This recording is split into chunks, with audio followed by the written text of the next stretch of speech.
নমস্কার, কেমন আছেন সবাই? আরও একটা নতুন ভিডিওতে সবাইকে স্বাগত জানাই। আজ বহুদিন পর একটা লং ভিডিও নিয়ে আপনাদের সামনে। এর মাঝখান থেকে জীবনে অনেক ঝাড়ঝাপটা বয়ে গেছে, অনেক ভালো মন্দের আমরা শিকার হয়েছি, কিন্তু সেই সব ভালো মন্দকে সরিয়ে রেখে এখন আমরা যেখানে বেরিয়েছি সেই ভিডিও নিয়েই আপনাদের সাথে কথা বলি। তো আমরা হঠাৎ করেই প্ল্যান করে বেরিয়ে গিয়েছিলাম যে মেঘালয়ের কিছু অংশ ঘোরার জন্য। প্ল্যানটা হঠাৎ করেই এই জন্যই বলছি, আমরা মুহূর্তের মধ্যে ঠিক করে নিয়েছিলাম যে আমরা মেঘালয়ে যাব। তো সেই হিসাবে বেরিয়ে পড়ি। একটু প্ল্যানিংয়ের অভাব ছিল, সেটা রাস্তাতেই করে নিয়েছিলাম।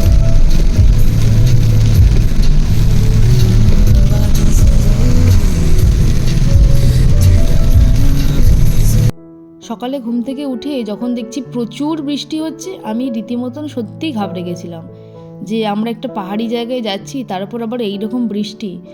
অর্ধেক ওয়াটারফল তো দেখতেই পাবো না, বা রাস্তায় হয়তো স্লিপ হয়ে যাবে, কি করে যাব। কিন্তু বজরংবলির নাম নিয়ে আমরা সবাই বেরিয়ে পড়ি। আর খুব মিরাক্কেলভাবে আমরা যখন আসামটা ক্রস করে মেঘালয়ে এন্ট্রি নিলাম, আস্তে আস্তে না রোদও উঠছে। এবং আমাদের খুব লাকি আমরা যে আমাদের খুব একটা অসুবিধা হয়নি, এবং তারপর থেকে বৃষ্টিই হয়নি। আর এই ম্যাডামকে খুব ভোর ভোর ঘুম থেকে তুলে দেওয়া হয়েছে, তো তাই জন্য একটুখানি উনি বিরক্ত। কিন্তু ওই 1 ঘন্টা মতন গাড়িতে একটুখানি ঘুমিয়ে নেওয়ার পরে উনি কিন্তু একদম দিব্যি চাঙ্গা হয়ে গেছে।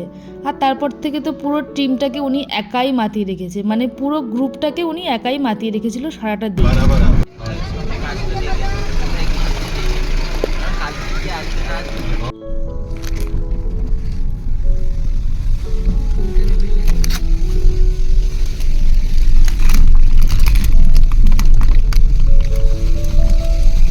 কিছু বছর আগে জয় যখন এই করণসুরিতে এসে স্নান করে গিয়েছিল, আমার না এই ছবি ভিডিওগুলো দেখে ভীষণ ইচ্ছা করেছিল যে আমি যখন যাব তখন ঠিক একইভাবেই ওইখানে স্নান করে আসব। তো আমরা সমস্ত প্ল্যান প্রোগ্রাম করেছি যে আমরা সবাই মিলেই ওখানে নামবো, স্নান করব এবং বোটিংও করব। তো সেইভাবেই স্নানের আলাদা ড্রেস এবং ওইখানে গিয়ে চেঞ্জ করার জন্য সমস্ত কিছু আমরা প্যাক করে নিয়েছিলাম। এর আগে যখন আমি মেঘালয়তে এসেছিলাম, খুব বেশি দিন ঘোরা হয়নি, ওই 1 দিনের জন্যই এসেছিলাম। তো অল্প দুটো একটা জায়গা একটু দেখেই তারপর আবার চলে গিয়েছিলাম। আসলে এই জীবনে ছোটোখাটো মুহূর্তগুলো যখন হঠাৎ করেই চলে আসে না, ভীষণ ভালো লাগে। আর সবথেকে বেশি ভালো লাগে একটা রিফ্রেশমেন্ট পাওয়া যায়, মানে পুরনো উদ্যমে কাজে ফেরা। আর রিসেন্টলি কিছু মাস জীবনে যে পরিমাণে ঝড় চলছে, সেটার থেকে একটুখানি হলেও কটা দিনের জন্য একটুখানি মুক্তি। ওই যে বলছিলাম যে মেঘালয়ে ঢোকার পর থেকে হালকা হালকা রোদ ওঠা শুরু করেছে, কিন্তু গাড়ি থেকে নামার পরে বুঝলাম যে কি পরিমাণে ঠান্ডা লাগছে। মানে প্রথমত ওই বৃষ্টির একটা রেশ, আর দ্বিতীয়ত টেনে হাওয়া হচ্ছে, পুরো গা না হিম হয়ে যাচ্ছে। আর ওই করণসুরিতে নামার আগে আমরা ওই যে ছোট্ট মতো একটা দোকান আছে, ওইখানে বসে একটুখানি সকালের কিছু একটা খেয়ে নেবো, কারণ অনেকটা তো নামতে হবে, আবার উঠতেও হবে, আবার সুইমিংও করব, বোটিংও করব। তাই ঠিক করা হলো যে আমরা হালকা পাতলা কিছু খেয়ে তবেই বেরোবো। তো পাহাড়ে যাওয়া মানে তো একটা ম্যাগির আলাদাই ব্যাপার থাকে। তো আমরা প্রথমে বললাম যে একটা ম্যাগি নিয়ে দেখা যাক কেমন হচ্ছে, তারপরে আমরা অন্য কিছু নেব। তো ওইখানকার যিনি দোকানদার ছিল তিনি বললো একবার পাস্তাটা ট্রাই করতে। তো আমরা বললাম তবে একটা ম্যাগি আর একটা পাস্তাই দিয়ে দিন। আর গলুর জন্য ছিল একটা ডিম পাউরুটি। বিশ্বাস করুন, পাহাড়ের ম্যাগিকেও ফেল করিয়ে দেবে, ওরা এত সুন্দর পাস্তাটা বানিয়েছিল। মানে যেখানে আমরা 2 প্লেট অর্ডার দেওয়ার কথা, সেখানে আরও 2টো এক্সট্রা হয়ে গেছে। আর গোলু নিজেও বলছিল আন্টি ভীষণ ভালো খেতে হয়েছে। ওই ভালো পাস্তা পেয়ে ও কি করেছে জানেন? ওই যে একটা ডাব্বা করে ওরা সস দিয়েছিল, যেটা পরে দেখলাম যে ওদের হোমমেড, এত সুন্দর খেতে। আমি সাধারণত বাইরের সস খাই না, কিন্তু ওই সসটা না আমরা দুজনে মিলেই অনেকটা করে খেয়ে নিয়েছি। ও তো লাস্টে শুধু সসটাই চেটে যাচ্ছিল, বলতে আন্টি ভীষণ ভালো হয়েছে। লাস্টে বিধিকাদি বললো ওরে আর নিস না, এবার না হলে দোকানদার আমাদেরকে তাড়িয়েই দেবে। আমরা এখন এসেছি করণসুরিতে, তার আগে আমরা এই ম্যাগিটাকে খেয়ে নিচ্ছি সবাই মিলে। পাহাড় মানে এটা ম্যাগি, এটা আলাদাই ব্যাপার স্যাপার, ইমোশন। 10 টাকার ম্যাগি 50 টাকা, 10 টাকার ম্যাগি 50 টাকা, তাও কিনে খেতে হবে। আমরা 70 টাকা দিয়েও তো খেয়েছি। টাকা দিতে হবে। চলো ও পরে পড়ুক, রোদটা উঠে পুরো আমাদের জন্য পারফেক্ট করে দিল। সত্যি কথা, বজরংবলী আছে।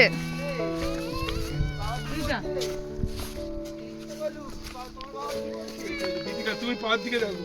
হ্যাঁ, পাঁচ দিকে কি হলো, বাচ্চাটা কাঁদছে কেন? আমরা এখন যাচ্ছি করণসুরিতে। হ্যালো গাইস, হাজার করে যাবো না ভুলভাল পথে নিয়ে যাচ্ছিল গাইস। এই যে ওদের গাইডম্যান। ও করবে না। তুমি একটাতেই বলো।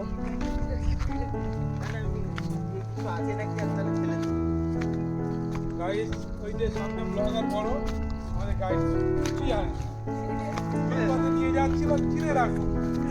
হ্যাঁ গাইস, একটু দেখা, এদিক তাকা। গাইডের এত বদনাম করলে যে সে রোদটা চলে গেল আমি আর মুখ দেখাতে পাচ্ছি না এই সমাজে। লজ্জাতে। কে বলছিল রোদে মুখ দেখাতে পারছে না? আর এদিকে রোদ চলে গেছে, অসুবিধা। তুমি পিছনে আসো বাবা। আমাদের মানে প্ল্যানটা করণসুরিতে আমরা আসবো কি আসবো না করে 3-4 দিন ধরে আমরা এ করছিলাম, কিন্তু যে না আলটিমেটলি আমরা এসছি যে না চলো যাওয়া যাক। ইচ্ছা আছে আমরা স্নান করব। আমরা আবার আজকে টুইনিং করে নিয়েছি, ঠিক আছে, ম্যাচিং সব। আর ওই যে ওরাও পিছনে আছে। আর ওই যে সবাই পিছনে আছে সবাই। আমাদের এটা প্ল্যান অ্যাকচুয়ালি ছিল না যে যাবার, ভাবছিলাম যে যাবো কি যাবো কিন্তু না, এইটা একটুখানি কিন্তু ওর মায়ের আমরা হচ্ছে জন্যই- রিয়েলি ওর মায়ের জন্যই বেসিক্যালি একটু প্রবলেম হচ্ছিল। তারপর ঠিক আছে চলো ঘুরে আসি। একবারই তো আসবো। কিন্তু আমাকে আবার ফিরে করণসুরি যাওয়ার পথে এইটা একটা ছোট্ট ভিউ পয়েন্ট, যেটা ওপর থেকে পুরো করণসুরিটাকে একটা ওভারভিউ দেবে এবং আপনি দেখতেও পাবেন। এবং যে নীল জলটা আছে না, সেটা দেখলাম যে হলুদ হয়ে গেছে, কারণ ওই একটাই বৃষ্টি হয়েছে, সমস্ত জল ঘোলা হয়ে গেছে। আর জলের যে পরিমাণটা সেটাও শুনলাম যে অনেকটাই বেড়ে গেছে।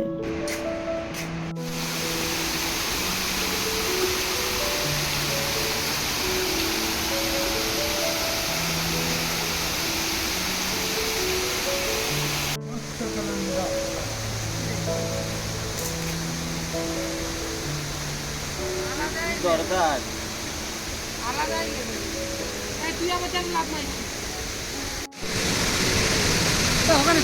ফাইনালি আমরা করণসুরি ওয়াটারফল দেখতে পেলাম, কিন্তু বিথিকাদি এর নিচে আর নামবে না, কারণ অনেকটাই ঢালু, একটু অসুবিধা হবে।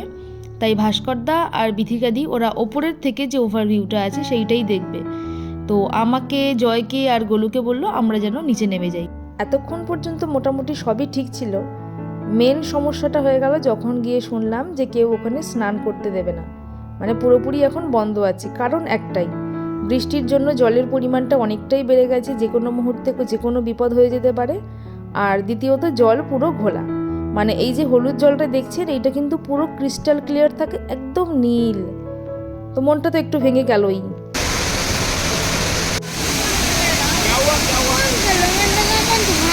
ধরে না ছুঁড়ে ফেল দেবো। ধোঁয়া না জল, এই সাইডে দাদা ধোঁয়া বেরোচ্ছে, ধরে একটু ছুঁড়ে দেবো। আন্টি সাইডে ধোঁয়া বেরোচ্ছে না, আরে জল ওটা।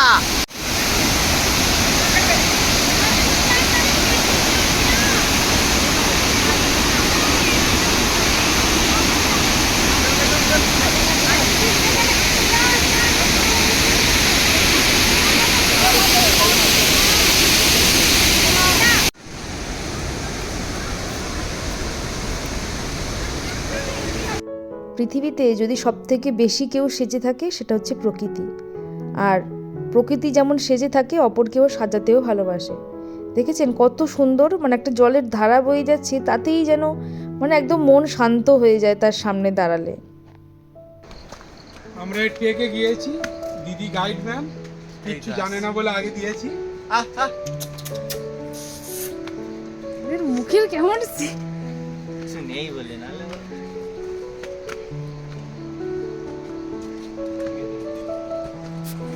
দেবো একটা। এইখানটা করো, ওই যে হচ্ছে হ্যাঁ, মা কিন্তু বলেছে হ্যাঁ। ক্যামেরাম্যানের উপর অত্যাচার চলছে, ক্যামেরাম্যানও ভাইরাল করে দেবে। পারমিশন নিয়ে পেটাবো।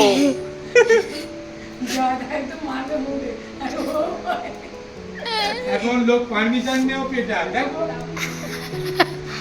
করণসুরি ওয়াটারফলে নামতে না পারার যে একটা দুঃখটা, সেটা যখন বয়ে নিয়ে ফিরছিলাম, দুঃখ একটা ছিল, কিন্তু এই যে এত ভালো মেম্বাররা পেয়েছি, যে একসাথে ঘুরতে যাওয়ার। এদের সঙ্গে কথা বলতে বলতেই না কিছু মনে হচ্ছে না যে এতটা একটা দুঃখ হলো, এতদিনের একটা আশা ভেঙে গেল। আর ওপরে উঠে এসে আমরা যে দোকান থেকে ম্যাগি খেয়েছিলাম তার পাশেই একটা দোকানে আমরা লাঞ্চ সেরে নিলাম। এই দোকানের রেকমেন্ডেশনটা আমাদের যিনি ড্রাইভার ভাইয়া ছিলেন উনিই করেছিলেন, কিন্তু সত্যি কথায় এক কথায় অনবদ্য, মানে একদম দেশি মেঘালয়ের স্টাইলেই খাবার দাবার দিয়েছিল। সবথেকে বেস্ট ছিল ঢেকিয়া শাকটা, যেটা আমরা 2 থেকে 3 বার মতন চেয়ে খেয়েছিলাম। এবার ওখান থেকে আমরা সোজা ডিরেক্টলি চলে যাব আমাদের যে নেক্সট স্পট আছে ডাউকি নদীতে ক্যাম্পিং করার জন্য। ওরা বলেছিল মোটামুটি ওই 6টার আগেই পৌঁছাতে, আর এখন ওই যে সূর্য ডুবছে আর আমরা চলেও এসেছি। এইবার গিয়ে শুধু ক্যাম্পিংটা ফিক্স করা, ব্যাস। তো চলুন, সবাই ভালো থাকবেন, সুস্থ থাকবেন, সাবধানে থাকবেন। আর আমার এই ভিডিওটা কেমন লাগলো অবশ্যই কমেন্ট করে জানাবেন। পরের ভিডিওতে নিয়ে আসছি আমরা ডাউকির কোথায় ক্যাম্পিং করলাম, কি করলাম, মোটামুটি সবটা। তো খুব ভালো ভালো ভিডিও কিছু সামনে আসছে, আপনারা সবাই ভালো থাকবেন। ভালো লাগলে একটা লাইক করে দেবেন।